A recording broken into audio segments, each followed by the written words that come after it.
இன்னைக்கு இந்த குலை விளைஞ்சிருக்கான்னு பார்ப்போம். போன 2 வாரத்துக்கு முன்னாடி இந்த குலை வந்து விளையாமல் இருந்துச்சு. இன்னைக்கு நல்ல விளைச்சல், நல்லா விளைஞ்சிட்டு இன்னும் ஒரு 2 நாளில் இது வந்து பழுக்கக்கூடிய கண்டிஷன் வந்துடும் நினைக்கிறேன். பார்த்தீங்களா, இன்னும் ஒரு 2 நாள், 2 இல்லைன்னா 3 நாளுக்குள்ளே இது பழுத்துடும். அடுத்தது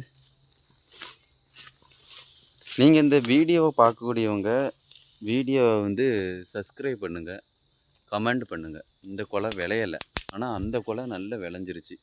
இது நல்லா விளையாமல் இருக்குது. இந்த வீடியோ பிடிச்சிருந்துன்னா ஷேர் பண்ணுங்கள். இந்த யூடியூப்காரரு வந்து வியூஸே போக மாட்டாங்க. நாங்கள் நல்ல நல்ல வீடியோ தானே போடுறோம். நல்ல நல்ல வீடியோ போடுறதுனால தான் ஒரு வியூஸும் போக மாட்டாங்க நம்மளுக்கு நினைக்கேன்.